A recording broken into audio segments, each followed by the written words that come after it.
उमर बचपन से ही reserved child था। उसका सारा ध्यान अपनी मेडिकल की पढ़ाई पर था। उसके कोई भी दोस्त नहीं थे। He was an introverted kid. But Monday को अराउंड 7 बजे यही उमर एक कार को धीरे धीरे रेड फोर्ट मेट्रो स्टेशन के पास ले जाता है एंड उसे एक्सप्लोड कर देता है। पहले तो लगता है ये एक्सप्लोजन सीएनजी या कार की बैटरी की वजह से हुआ था, लेकिन नहीं, एक्सप्लोजन इतना भयानक था कि लोगों के ईयर ड्रम्स फट गए, लंग्स और इंटेस्टाइन्स में सीरियस इंजरीज हुई। किसी का सर अलग था तो किसी के पैर। जो सीएनजी होती है उसके फ्लेम्स ब्लू कलर के होते हैं एंड वो फ्लेम्स आपको बहुत दूर तक नहीं नजर आएंगे, लेकिन ये जो एक्सप्लोजन हुआ ये डीप ऑरेंज कलर का था एंड इसके जो फ्लेम्स थे वो 800 मीटर तक भी देखे गए थे, क्योंकि ये Hyundai i20 car ammonium nitrate fuel oil से भरी हुई थी। इन्वेस्टिगेटर्स को कोई भी क्रैटर नहीं मिला, शार्पनर नहीं मिला, जिससे क्लियर हुआ ये एक केमिकल ब्लास्ट है। एंड गुजरात में भी एक रेड पड़ी थी जहां पर एक डॉक्टर के पास रेसिन केमिकल मिला जो कि कैस्टर बीन्स की प्रोसेसिंग से आता है। ये इतना डेंजरस है कि इसका कोई भी एंटीडोट अभी तक नहीं है।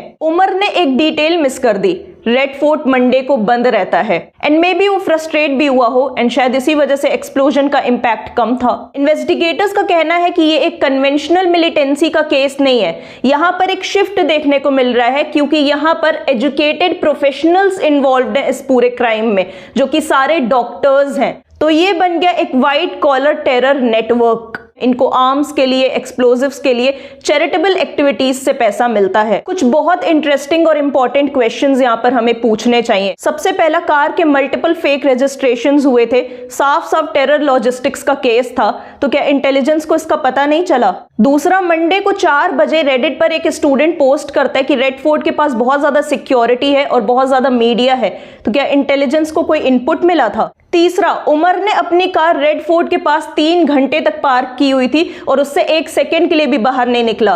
रेड फोर्ट एक हाई सिक्योरिटी जोन है, तो किसी ने उससे क्वेश्चन क्यों नहीं किया? चौथा, एक्सप्लोजिव्स कलेक्ट करना इतना आसान है क्या कि 2900 किलो हमें फरीदाबाद से मिला? इस अटैक के पहले दिल्ली के स्कूल्स को और बहुत सारी जगहों को धमकी भरे ईमेल्स मिले थे, तो क्या जो हमारी इंटेलिजेंस एजेंसीज है वो नॉइज में फंस गई, हम डिस्ट्रैक्ट हो गए या कोई कोऑर्डिनेशन गैप हो गया? एंड ये इंसिडेंट होने पर पीएम मोदी का भूटान जाना क्या शो करता है? पुलिस ने यूएपीए एक्ट के सेक्शन 16 और 18 एंड एक्सप्लोजिव्स एक्ट के वेरियस सेक्शंस में एफआईआर दर्ज कर ली है। हम सबकी एक बहुत बुरी आदत है कि हमारी एम्पैथी की एक एक्सपायरी डेट सेट हो चुकी है। हम कुछ टाइम किसी इंसिडेंट को बहुत सीरियसली लेते हैं एंड देन नेक्स्ट टाइम उसी पर मीम बनाकर हंस रहे होते हैं। So this time act wisely. ये मोदी की सरकार है। मोदी की सरकार में हर डिपार्टमेंट को ये दे दिया गया है, अलर्ट कर दिया गया है कि अब इस तरह का कोई घटना नहीं होगा। कोई भी अगर आता है बम फोड़ने के लिए तो वहीं बॉर्डर पर ही उसको खलास कर दिया जाता है।